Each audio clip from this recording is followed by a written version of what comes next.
Vengajo me cayeron. No, ustedes me pegaron. Equipos periodísticos fueron golpeados con toletes por los guardias de la terminal terrestre de Guayaquil durante una cobertura. El alcalde Aquiles Álvarez dio por terminado el contrato con esa empresa de seguridad. Falsos policías y militares ejecutaron un secuestro en una urbanización en el norte de la urbe porteña. Los antisociales utilizaron una escalera para ingresar a la planta alta de la vivienda y sábanas para pasar por el cerco eléctrico. 2 presuntos sacapintas fueron detenidos en la vía San Borondón en Guayas. Los antisociales habían robado a una persona que retiró dinero de un banco. Ministro de Trabajo Harold Burbano no descarta la posibilidad de establecer en $15 el incremento al salario básico unificado para 2026. Esto si no se llega a un acuerdo entre empleadores y trabajadores. En lo internacional, avioneta aterriza de emergencia en una autopista y choca contra un vehículo en Estados Unidos. El conductor resultó herido.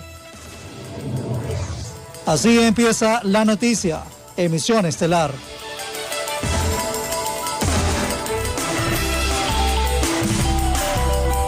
Amables televidentes, buenas noches y bienvenidos. Equipos periodísticos fueron golpeados con toletes por los guardias de la terminal terrestre de Guayaquil durante una cobertura. Poco después, el alcalde Aquiles Álvarez dio por terminado el contrato con la empresa de seguridad tras la difusión de videos sobre este hecho.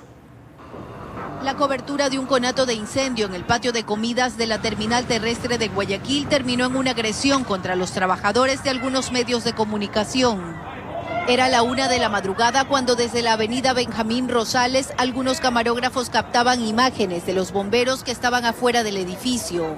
Cuando se acercaron los guardias para pedir credenciales, permisos y hasta exigir que borren las grabaciones. La cámara. A mí no me coja la cámara. Y no me pegue. A mí no me coja la cámara. A mí no me coja la cámara. ¿Qué se te pasa? A ver, dispara, pues dispara. ¿Y por qué tú vas a disparar? ¿Qué te pasa? Oye, pero tú... ¿Por qué le pegas? ¿Por qué le pegas? Oye, ¿por qué le pegas?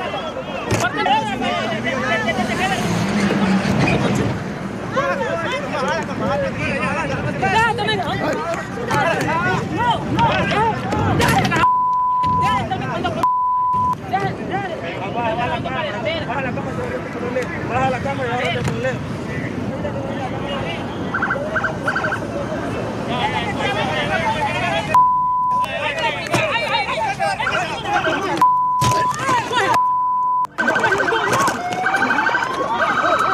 Con agentes de la PJ que detuvo el ataque.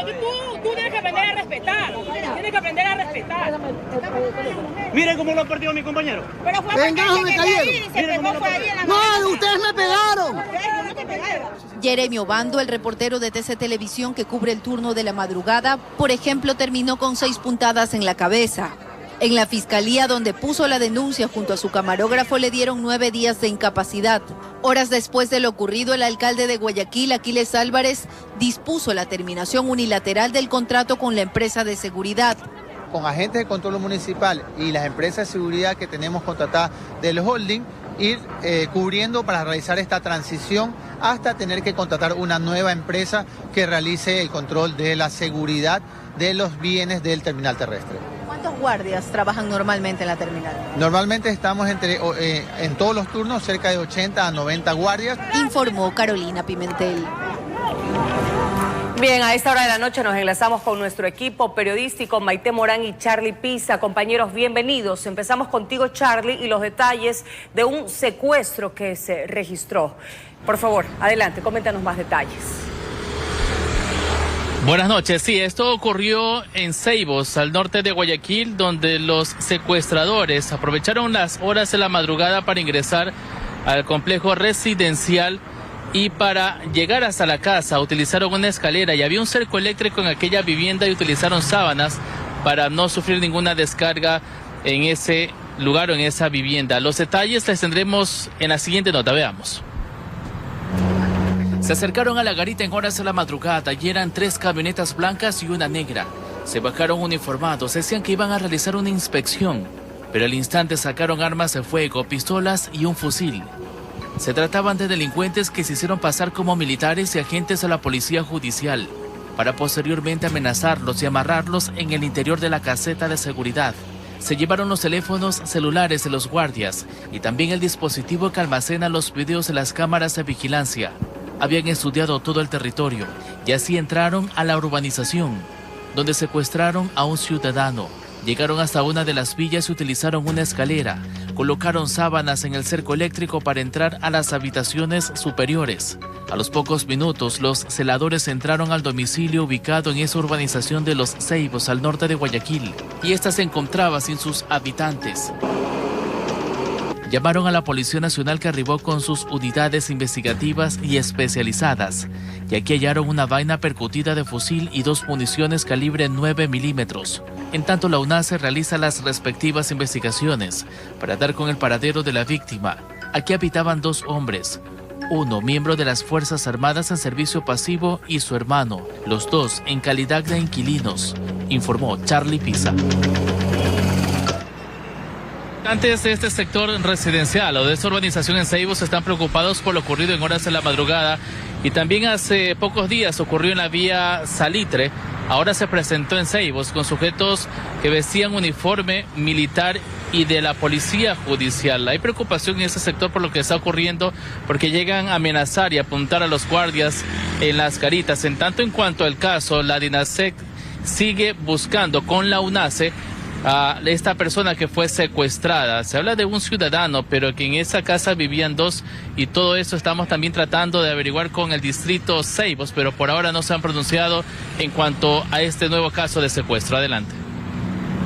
Te agradecemos, Charlie. Bien, ahora vamos con la ampliación sobre la captura de 2 presuntos sacapintas en San Borondón. Maite, tienes la ampliación de esta noticia. Buenas noches.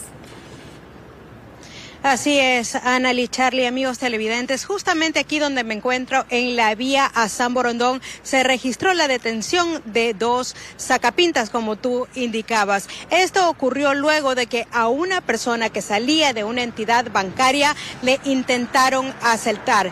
Veamos la nota informativa. Un hombre salía de una entidad bancaria donde habría retirado $30,000 cuando fue interceptado por varios antisociales que le dispararon para quitarle el dinero, huyendo por la vía a San Borondón, a bordo de un vehículo y de varias motocicletas. 2 de los presuntos implicados fueron interceptados por uniformados en el sector Entre Ríos. En vivo en estos momentos en La Puntilla, sector La Puntilla. Tenemos conocimiento que son 4 integrantes de esta banda. También hay que acotar que dentro del banco se está analizando otro posible delincuente, el cual fue el que dio la alerta del monto alto que sacó esta persona. La autoridad además aclaró que el sospechoso de proveer la información no era empleado de la entidad bancaria. Una persona que ha estado como público para hacer una transacción en el banco. Para atacar a la víctima, los delincuentes usaron un arma de fogueo. Por ello, le causaron una herida leve en el omóplato del lado derecho. El automotor usado para cometer este hecho ilícito fue confiscado. Los 2 capturados fueron trasladados a una unidad judicial y serán sometidos a audiencia de formulación de cargos. Los oficiales de las unidades preventivas e investigativas de la Policía Nacional trabajan para dar con el resto de los participantes de este robo bajo modalidad sacapintas, informó Maite Morán. Sí, justamente para evitar este tipo de hechos violentos, recuerde que existe el servicio traslado de valores. Esto lo ofrece de forma gratuita la Policía Nacional. Para contactarlos, lo hace a través del EQ 911. Es preferible prevenir que lamentar. Puede incluso arriesgar su vida por este tipo de hechos. Pida ayuda, por favor. Anali, tú continúas con mayor información. Agradecemos a Maite Morán. La policía detuvo y aisló en Durán a alias Leo, un adolescente de 16 años, presunto sicario vinculado a un grupo armado y a un ataque en un billar. Su captura ha reavivado la preocupación por el creciente reclutamiento de menores en organizaciones criminales. El operativo Tormenta 55 de la Policía Nacional tocó tierra en Durán, específicamente en El Recreo y El Arbolito, donde pudieron aislar a un gatillero, alias Leo, de tan solo 16 años, implicado en el ataque armado ocurrido el 29 de noviembre en un billar de la ciudad de La Maldonado, donde murieron 2 personas y 5 quedaron heridas. Que es un activo gatillero del grupo de los Chone Killers, quien él es el responsable el 29 de noviembre de 2025 del sector del Maldonado, dentro de un billar donde fallecieron 3 personas. Por eso estábamos atrás de la búsqueda de este criminal. Lo hemos encontrado, en manos de él hemos encontrado, aparte de armamento, gran cantidad de explosivos que pretendía usar en diferentes actos en Durán. Además, decomisaron 2 armas de fuego y droga. El comandante del distrito Durán reconoce que en esa jurisdicción hay un alto número de menores de edad involucrados en múltiples delitos. Hemos tenido menores de edad fallecidos. No únicamente son reclutados para cometer estos ilícitos, sino también hemos tenido un número importante de fallecidos menores de edad. Entonces, eso nos hace abrir las alertas y empezar a repensar de lo que está sucediendo acá. La detención del gatillero ahora abre un nuevo capítulo en la investigación, mientras la comunidad de Durán espera que la justicia avance y les devuelva algo de tranquilidad, informó Adriana Peralta. La policía detuvo a 3 sujetos acusados de muertes violentas registradas en los últimos días en Guayaquil. Los agentes realizaron varios allanamientos, logrando la captura de los sospechosos, uno de los cuales ya tenía medidas sustitutivas. Además, se hallaron algunas evidencias. El primer sujeto fue detenido durante allanamientos en el bloque 1 de Flor de Bastión, en el noroeste de la urbe porteña. Se trata de un hombre de 34 años, quien está acusado de haber participado en el asesinato de un menor de 16 años, ocurrido la noche del lunes en una cancha de la Ciudadela Sauce 5. Según las investigaciones, el aprehendido junto a otros 3 sujetos en 2 motos llegaron al sitio y tras perseguir a su víctima, lo mataron.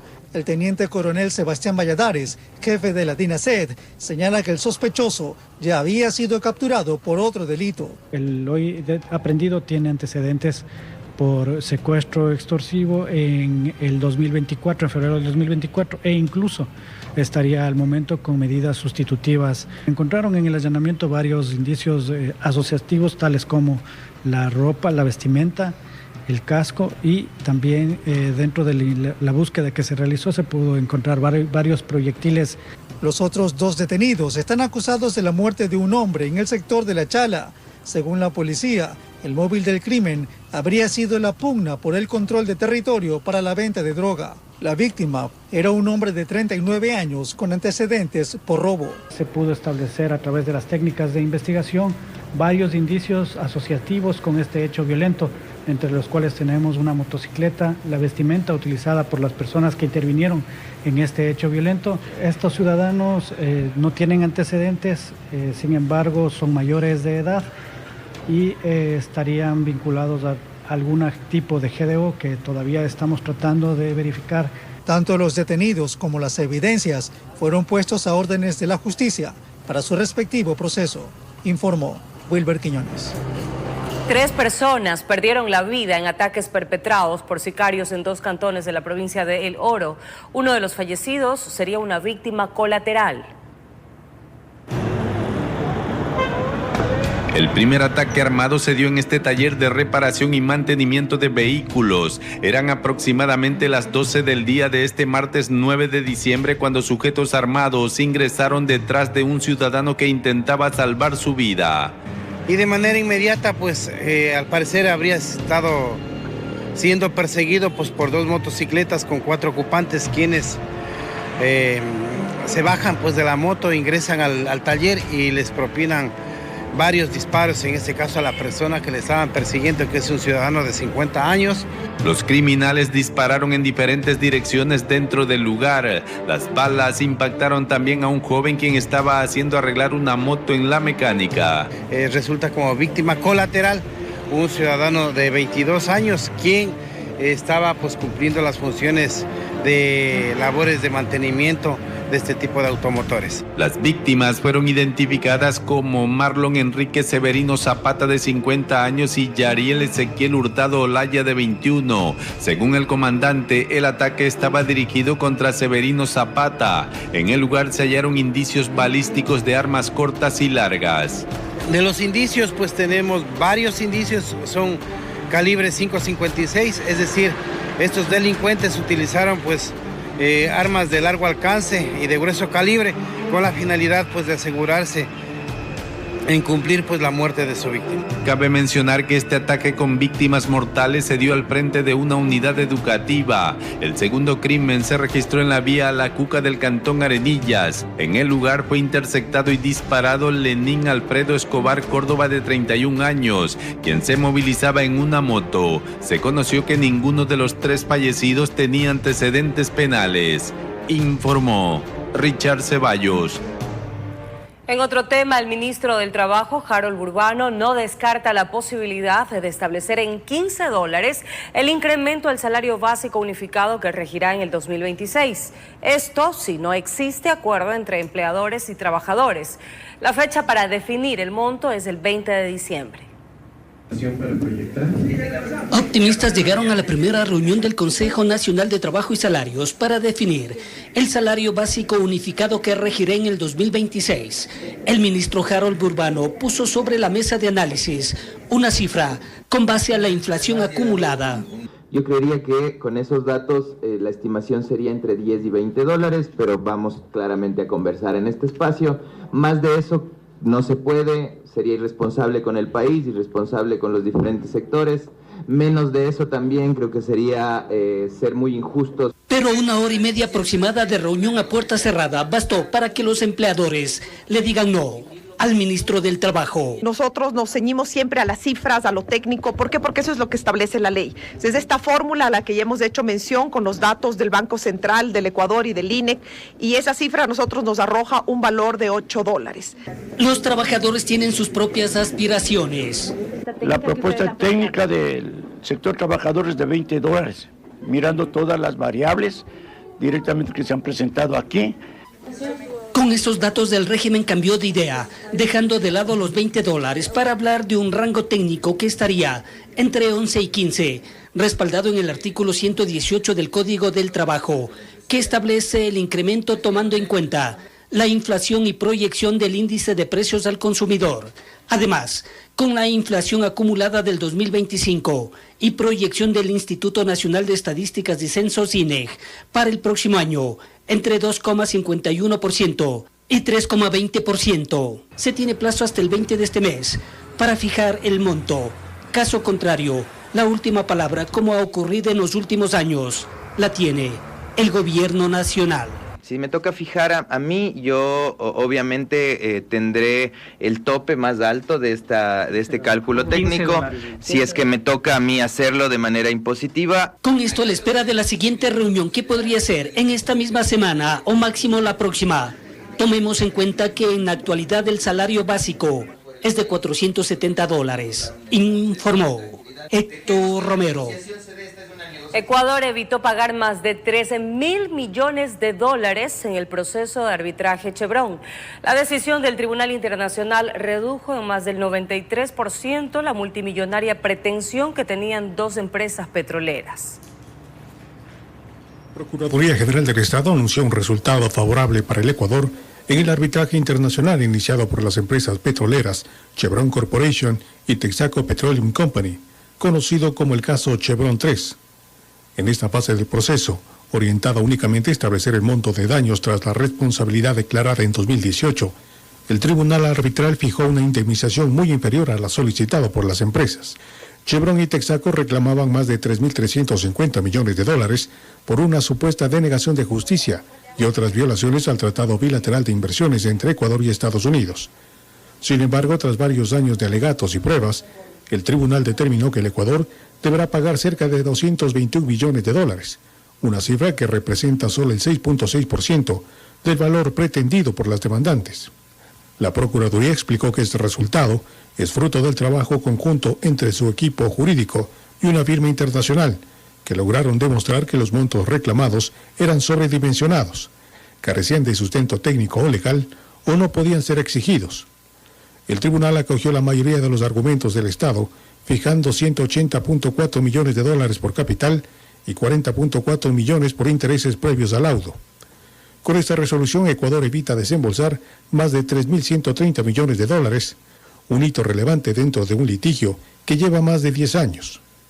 La Procuraduría informó que el país entrará ahora en la cuarta fase del arbitraje, que definirá las costas del proceso, y que paralelamente se lleva a cabo un estudio técnico jurídico para analizar posibles pasos posteriores frente al laudo. La entidad reafirmó su compromiso de resguardar los intereses patrimoniales de la República y de actuar con rigurosidad en la defensa del Estado en los foros internacionales. Informó Miguel Ángel Bedoya. 22 horas con 23 minutos, es momento de una breve pausa, pero al retornar cayó parte de la banda del taxi que operaba en el centro de Guayaquil. Los uniformados los capturaron en el mismo carro con una víctima. Los detalles enseguida, quédese con nosotros.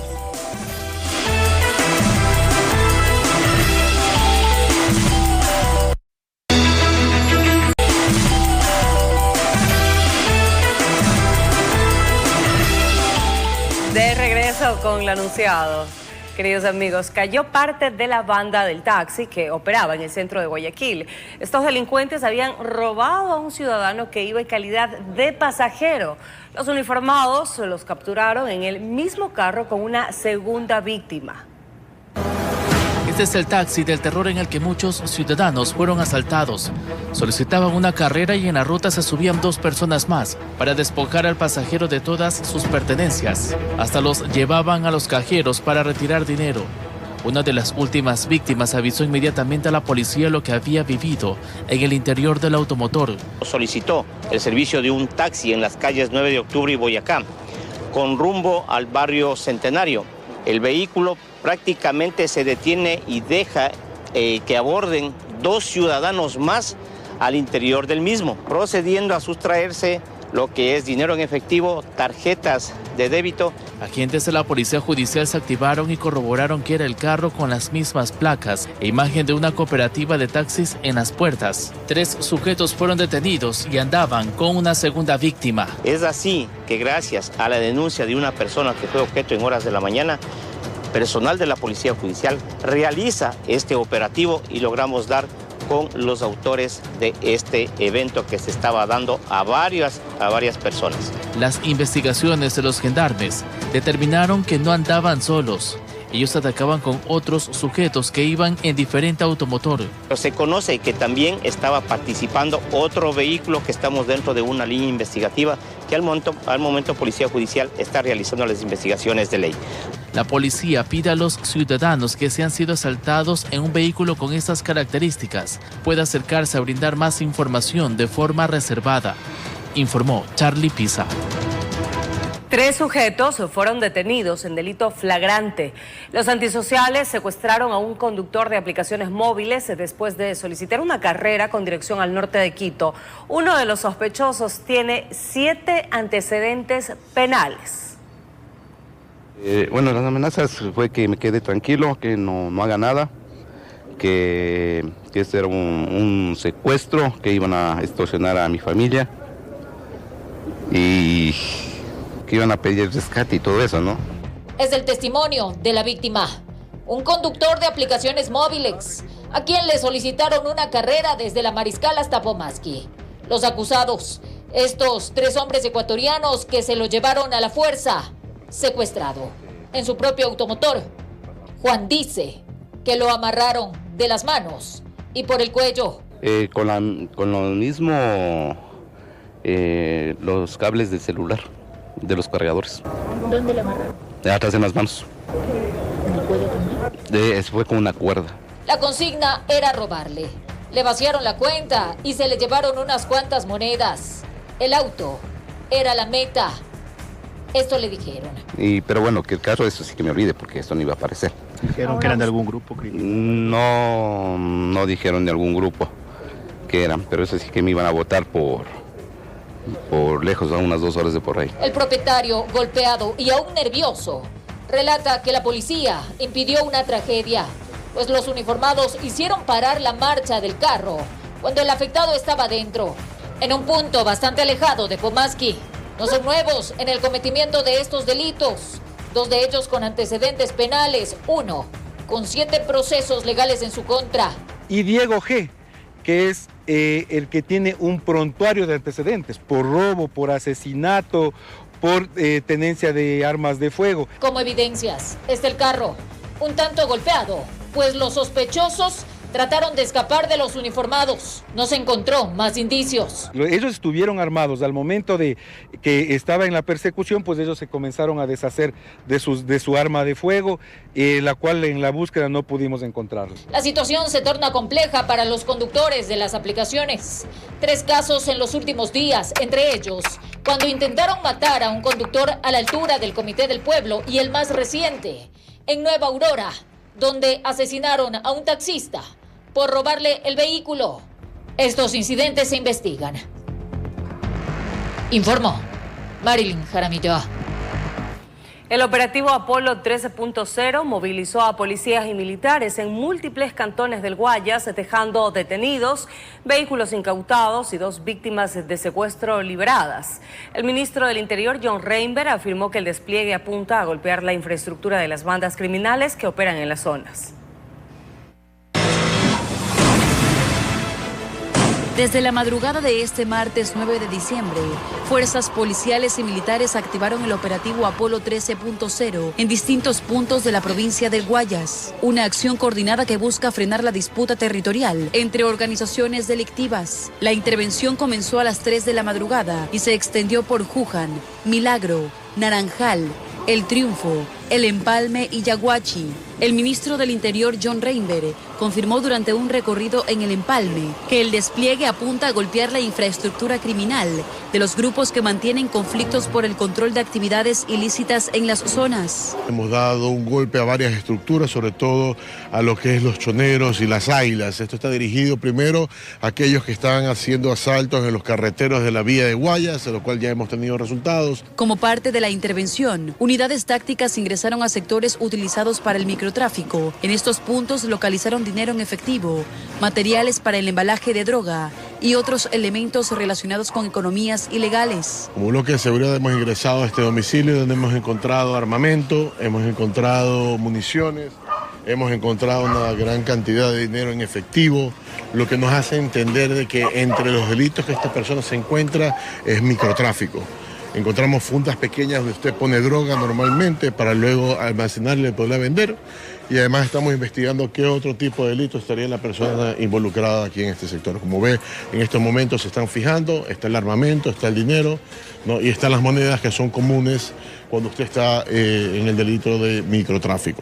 La jornada dejó detenidos, entre ellos un agente activo de la Comisión de Tránsito señalado por colaborar en falsos controles vehiculares para facilitar asaltos a buses y camiones. Además, se incautaron armas, 8 motocicletas y aproximadamente $7,000 en efectivo. Uno de los hechos más relevantes del operativo fue la liberación de 2 ciudadanos secuestrados en Naranjal, tras un enfrentamiento entre los uniformados y los captores. De acuerdo con el ministro, durante el cruce de fuego, se neutralizó a uno de los secuestradores. Dentro de lo que también hemos afectado son los asaltos en las carreteras que se dan aquí en Guayas.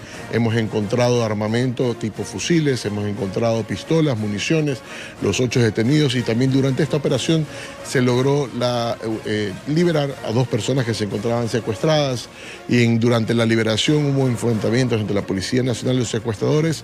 Usando el uso legítimo de la fuerza por parte de Policía Nacional, dio de baja a uno de estos delincuentes. Entonces es una operación importante, una operación que está mandando un mensaje a la criminalidad, a los grupos delictivos, que no importa dónde estén, los vamos a encontrar, los vamos a buscar, los vamos a llevar ante la justicia, y en este caso, vivos o muertos. Informó Amy Moreno. 3 personas fueron detenidas acusadas de formar parte de una banda de extorsionadores en Esmeraldas. Los acusados son un PPL, su madre y su pareja sentimental. La policía busca a más involucrados.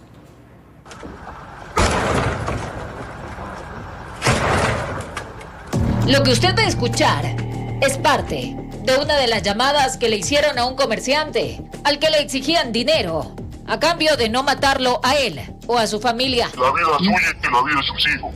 usted lo toma o lo deja, pero nosotros ahorita solucionenlo algo, dígale ya, nosotros cobramos de 600, 1000, 2000 hasta 4 lucas. Las labores investigativas de la policía se desarrollaron en Esmeraldas, en Cotopaxi y en Tungurahua. Para dar con esta banda, 2 mujeres fueron localizadas en la provincia verde. Detenidas, la madre y la esposa de una persona privada de la libertad. Facilitaban los números de cuenta de entidades bancarias para que realicen los depósitos. Este reo era la pieza clave de todo este entramado, pues emitía órdenes desde la cárcel de La Tacunga. El mismo que se encontraba recluido en un centro de detención provisional, quien realizaba las llamadas extorsivas solicitando fuertes cantidades de dinero. Sobre los sospechosos pesa un proceso investigativo, además de que tendrían supuestos vínculos con el cártel Jalisco Nueva Generación.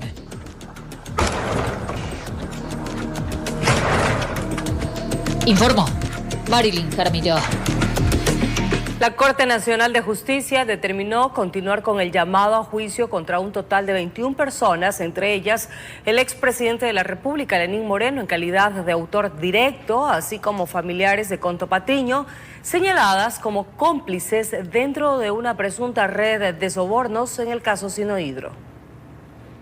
El denominado caso Sinohydro incrementó este martes su número de ciudadanos llamados a juicio más allá de los familiares y del propio expresidente de la República, Lenín Moreno. De acuerdo al criterio jurídico del conjuez Olavo Hernández Hidrobo de la Corte Nacional de Justicia, existirían elementos necesarios que hacen presumir la existencia material del citado delito de cohecho y así poder continuar con las 21 personas involucradas. Entre las figuras que destacan de esta lista como presuntos cómplices están Patricia Patiño, hija de Conto Patiño, amigo cercano de Moreno, quien trabajaba como lobista para la empresa china Sinohydro, además de su hijo Manuel Ignacio Patiño y su nieta Priscila Burneo Patiño, incluidos los ex abogados de esta última. De acuerdo a lo presentado por Fiscalía, entre 2010 y 2018 se habría operado una red de corrupción durante la construcción del proyecto Coca-Cola Sinclair. Según se sostiene en la hipótesis, se habría pagado más de $76 millones en sobornos, en donde la figura de Conto Patiño sería una pieza clave como presunto nexo entre la constructora china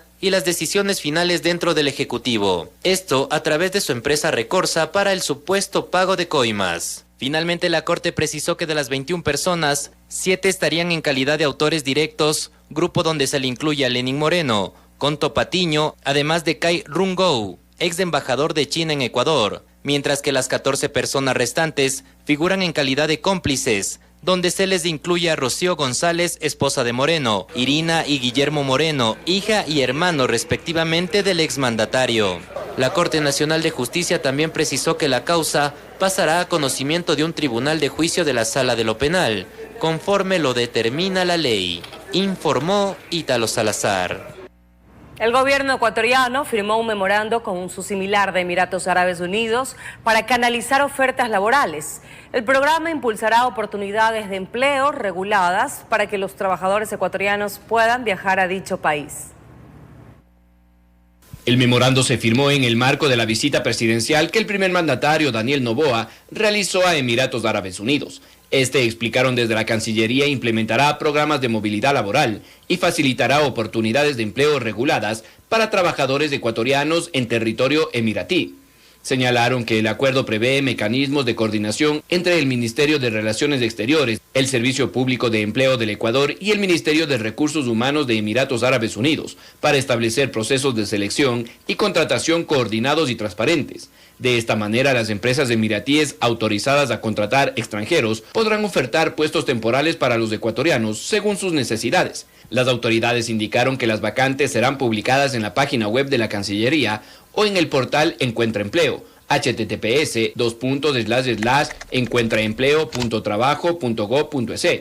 Actualmente el país mantiene programas de migración circular regular con España, Italia, Alemania, Israel, Estados Unidos, Canadá, Australia, Francia y Hungría. Informó Mauricio Sánchez. La vicepresidenta de la República, María José Pinto, visitó el cantón Taixa en Morona, Santiago, y dio todo el acompañamiento institucional a la familia de la menor que falleció por las graves limitaciones sanitarias en esa localidad. La segunda mandataria también lideró una primera entrega de dosis de sueros antiescorpiónico. Acompañada de todo su equipo, arribó la vicepresidenta de la República, María José Pinto, hasta el cantón Taiza, en la provincia de Morona, Santiago. El lamentable fallecimiento de una menor de 2 años de edad por falta de insumos médicos movilizó a la mandataria para conocer de cerca la situación de la atención sanitaria en la zona. No vengo a ofrecer soluciones mágicas ni a decir que todo está resuelto. Vengo a asumir una responsabilidad, que lo que estoy viendo y escuchando aquí no se quede en una visita más, sino en un trabajo coordinado con las instituciones que deben responder. Pinto se reunió con los familiares de la infanta y brindó todo el apoyo institucional, así como el compromiso estatal para dar seguimiento a los procesos de investigación en el caso. Parte de mi visita hoy es justamente revisar, junto a las autoridades locales y a los equipos de salud, cómo asegurarnos que esos sueros se usen a tiempo, que los traslados de emergencia mejoren y que las condiciones de los centros permitan cuidar la vida de las personas, especialmente de los niños. Con su visita también entregó un primer cargamento de dosis de suero antiescorpiónico, gestionados por el Ministerio de Salud y la Cancillería ecuatoriana, con sus pares de Perú, Brasil y Argentina. Gracias a esa cooperación, hoy ya tenemos un primer lote de antídotos que se está distribuyendo en los hospitales de referencia y también permitirá fortalecer la respuesta para esta zona amazónica. El gobierno reafirmó el compromiso de fortalecimiento de atención primaria y de llevar los servicios de salud oportunos a todas las comunidades del país. Informó Mauricio Sánchez. Cada diciembre, la calle 6 de marzo en Guayaquil se convierte en el principal punto de venta de monigotes. Conozca los precios al volver de esta pausa.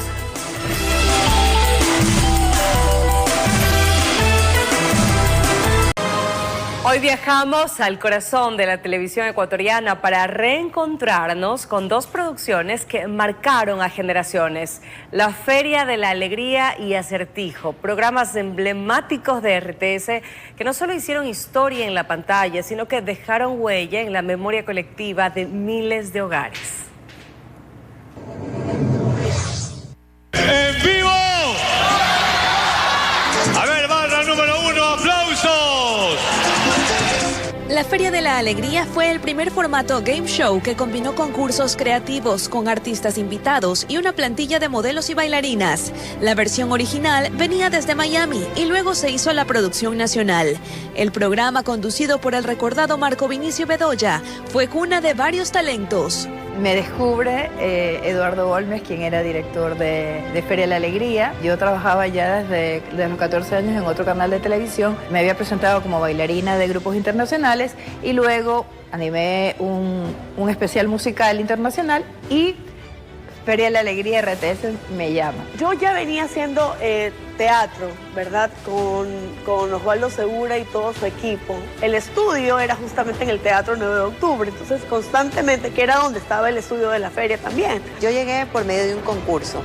Habían 64 modelos que estaban convocadas y dentro de las 64 yo quedé la cuarta modelo y era la más chiquita, porque todas las chicas tenían entre 18, 20...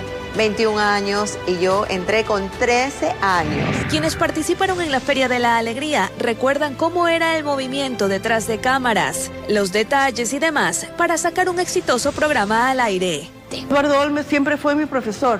Yo no sabía nada de televisión cuando yo entré allí y estuve como absorbiendo cada cosa que él me decía. Mucha gente se aglomeraba tanto para entrar que ellos tenían que cargarlas y sacarlas porque había pelea inclusive por los primeros puestos. Y yo me quedaba, me daba mi tiempo hasta el final y me tomaba las fotos. Y si eran 100 personas, con las 100 personas yo me quedaba, o sea, era la firma, era las fotos. Y seguramente ustedes recordarán que también en Tele4, antes de ser Telesistema, todos los jueves a las 8 de la noche, se tomaba la pantalla Acertijo, el juego de los sentidos, con sus presentadores Marian Sabaté y Patricio López. Vino a mí una persona amiga, Patricio Narváez, de Telesistema, que con otros productores, entre esos creo que estaba el señor Olmes, buscaban a alguien para hacer casting. Y bueno, lo gané porque hubieron muchas personas que estaban allí. Al final salí favorecido y me dieron la noticia pues de que Patricio, vas a ser el nuevo animador de Telesistema para este programa. Y me encantó, ¿sabes por qué? Porque la temática del programa era muy original. Con entusiasmo y creatividad, cada noche llenaba de expectativas. Y el programa consistía en que tú tenías que adivinar, de acuerdo al sentido con el que estabas jugando, en el sentido del oído, o sea, ponían a veces músicas. Cuando hicimos el programa, que creo que fue el más visto en el Ecuador, en todo el Ecuador, fue cuando invitamos a Carlos Vera, a Carla Sala, Lorena Tinoco y la otra persona no la recuerdo en este momento, creo que era Irene, no me acuerdo el apellido. Eran esas 4 personalidades, porque al programa iban personalidades dentro del mundo de la farándula, política, etc. Acertijo y la Feria de la Alegría son capítulos memorables, porque su ingenio aún resuena en la historia del primer canal del Ecuador. Informó Adriana Peralta. Vamos con lo anunciado. Cada diciembre, la calle 6 de marzo en Guayaquil se convierte en el principal punto de venta de monigotes. Artesanos, familias y compradores se reúnen en un corredor que mueve la tradición y economía. Personajes para todos los gustos y precios para todos los bolsillos. Es lo que encontramos en la tradicional Feria de Monigotes, ubicada a lo largo de la calle 6 de marzo en Guayaquil. Señores, que se nos va el año. Llama a la vecina Carmela que traiga el aguado. Cada diciembre, los conocidos corredores de monigotes comienzan a llenarse de color. Entre los diseños más buscados están los personajes de moda, superhéroes, caricaturas. Los artesanos aseguran que cada temporada se adaptan a las tendencias para atraer a los compradores. Tengo distintos de $5, $8, $10, de distintos precios, según el porte del muñeco. La calle 6 de marzo, además, se consolida como un punto estratégico para los comerciantes que dependen de esta temporada. Muchos de ellos trabajan en familia y aseguran que esta actividad representa su principal ingreso anual. Vengan a comprar su muñeco. 6 de marzo y Capitán Nájera. Barato, barato. Y bien hechos los muñecos. Además, el municipio de Guayaquil, en conjunto con Segura EP, mediante su sistema de videovigilancia, buscan promover un espacio seguro y bien organizado, que protege la actividad de los vendedores y la experiencia de las familias durante sus compras. Está bien, ahí se ve también para que puedan ver mejor los muñecos sin tanto peligro de los carros, colectivos. Está bien para mí. La seguridad está bien para nosotros, pues. No que estamos vendiendo y después nos roban. Se estima que durante este mes, la calle 6 de marzo recibirá a miles de visitantes diarios, siendo uno de los espacios comerciales más tradicionales de la ciudad de Guayaquil. Los integrantes del coro de la Orquesta Filarmónica ensayaron este martes en el Teatro Centro de Arte para las presentaciones de los clásicos navideños, que contará con más de 120 artistas en escena. La entrada a estos actos no tiene costo. El primero se desarrollará este jueves a las 19 horas en la Catedral de Guayaquil y el viernes en la Iglesia Adventista del Sur, ubicada entre las calles Ambato y Colombia, todo bajo dirección del maestro Manuel Campos.